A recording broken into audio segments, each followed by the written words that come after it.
Squid Game Season 3 is finally here, and the last of the games have been revealed. So let me tell you the best way to survive them.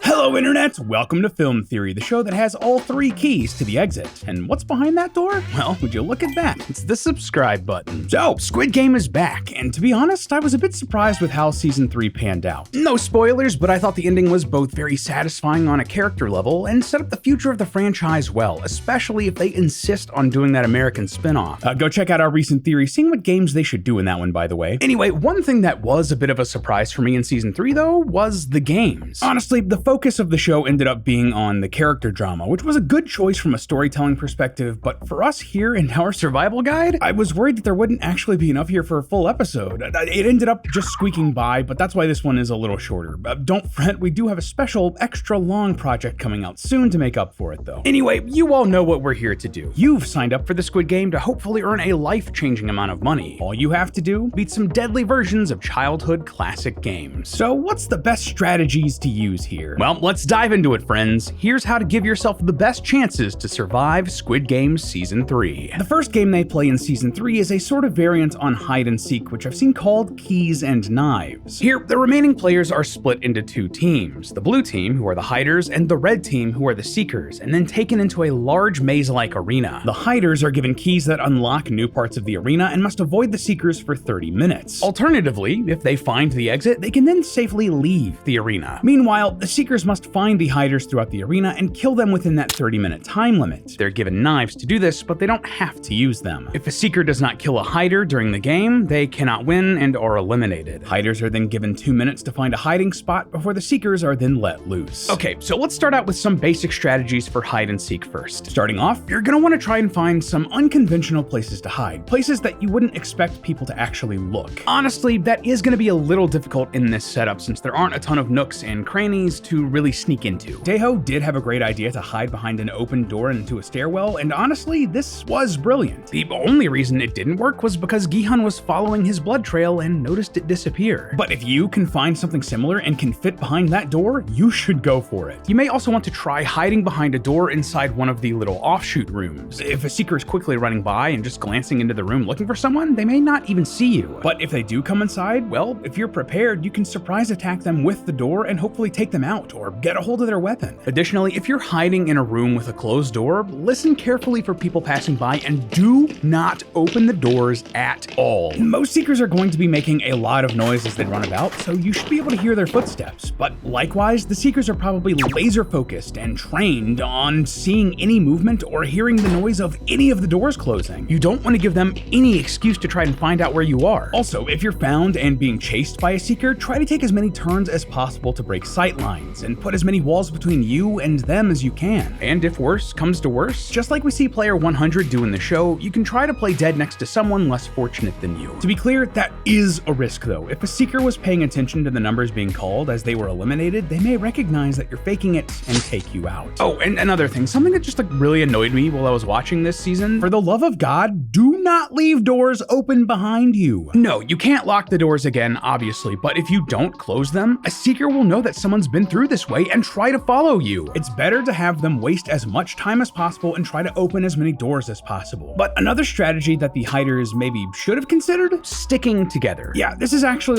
immediately dismissed by player 100 when they first enter the arena. Everyone, we should all spread out and don't just try to hide. We need to look for the exit. And while there is some logic in that, especially in trying to find the exit, I'm not entirely sure it was the best decision for a few reasons. A big one pointed out in the show is that there are different types of locks in the doors, and each hider is only given one type of key. Why are you just standing there? The key doesn't fit. Sticking together means that you'll be able to open any type of door that you find, and on top of that, you'll need one of each type of key to actually exit the arena. But perhaps even more important than that, well, there's safety in numbers. We see a couple of times in the game that there's clearly some hesitation when a seeker finds multiple hiders together, especially if the goal is to just kill one of them. And it makes sense, there's no penalty for hiders if they kill a seeker in self-defense, and if there are 3 or more hiders fighting just a single seeker, even if they have the advantage of the knife, they could easily be overpowered and killed. It could also let you sacrifice someone in your group if it looks like you're going to get caught, though I don't recommend doing this in the long run. The long-term strategy to win this Squid Game is building trust, so if you stab someone in the back, metaphorically, it may look more attractive to your allies to do it literally because how can they trust you? And finally, a tactic that also becomes a lot easier with multiple people is barricading one of the rooms. If you pack in, say, 5 or 6 hiders into a single room with just one door, and all of them use their entire body weight to keep that door closed, it's very unlikely that anyone's going to be able to force their way in unless they have a bunch of seekers working together, which probably isn't going to happen. Even then, pretty much all of the doors open into the rooms, so it's going to be way easier to hold that door shut by pressing on it with all of your weight than trying to open it by like slamming against it and pushing. As for the seekers, well, if you have this unenviable job, you're going to want to be systematic in your approach. Try every door you can, listen for any noise and look for any movement you can, and do your best to try to corner any hiders. If you see a blood trail, feel free to follow it, but know that this could be dangerous and waste your time because it might just lead to a corpse. But if time is running out and you're getting desperate, it could be worth a try. Honestly, what you're going to want to do here is basically the opposite of what I suggested for the hiders. Try to know what tricks they could pull, check behind doors, check inside of rooms, and just try to get it done as quickly as possible. If you see a large group of hiders, either avoid them so they don't kill you or try to pick off a straggler with stealth. I would also suggest teaming up with other seekers, but that also comes with a ton of risk because kills are split if you do that. So if you have 2 seekers kill just 1 hider, that only counts as half a kill for both seekers. The larger your group, the more that'll get split and the less likely all of you will survive, so I just don't recommend that strategy. And finally, if you don't have to, don't kill more if you don't need to. One of the seekers in the show suggests that the only rule was we have to kill 1 person to pass, but they never said we couldn't kill more than 1. That means if we kill more of these blue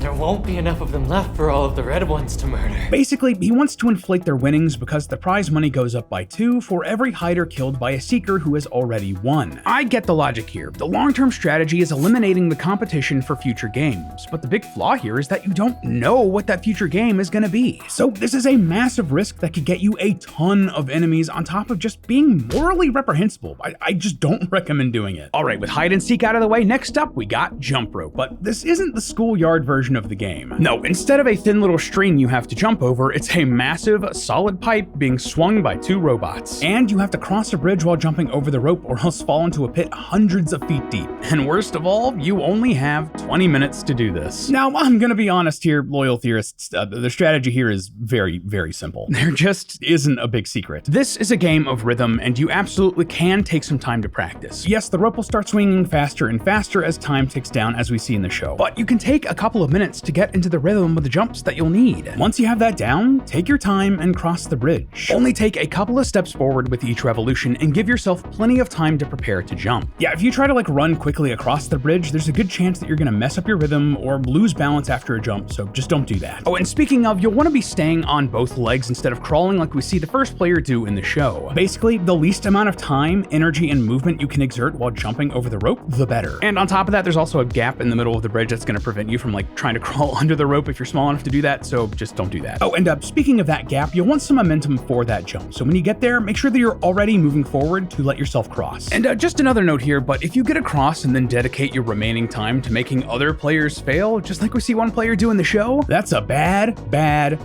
idea. While you might think you're slick and have the moral failings to actually do this, if there are any other players across the gap that are a higher moral fiber than you, all that's gonna do is result in you getting pushed instead and falling into the pit. Or maybe a larger, stronger player might make it across the bridge and get past you, at which point you've made a bunch of enemies who might want to see you dead in the next game. Which, speaking of, and here we get to the final game, which I'm gonna be calling the Stone Towers. Here, the players are taken into a large cavern where there are 3 stone pillars shaped like a square, triangle, and circle. You know, you really do have to appreciate the game maker's dedication to their branding. Anyway, in this game, the players are taken to the top of the pillars where they must collectively decide who to push off to their deaths. At least one must fall each round, but as many can die as is needed or wanted. Also, there is a time limit, and if someone isn't eliminated in that time limit, everyone dies. Rounds begin when a button on the ground is pushed, and any deaths before or after that time do not count towards that round. So I'm gonna be straight up with you here, loyal theorists, this one is rough. The strategy here is almost entirely social, which we'll get to in a second, but it also involves the psychological torment of deciding who you're gonna kill. And given that they probably aren't gonna be willing, that means that you're also gonna be involved in someone's murder, an accessory at the very least, which must be devastating to one's conscience, especially if you avoided killing someone in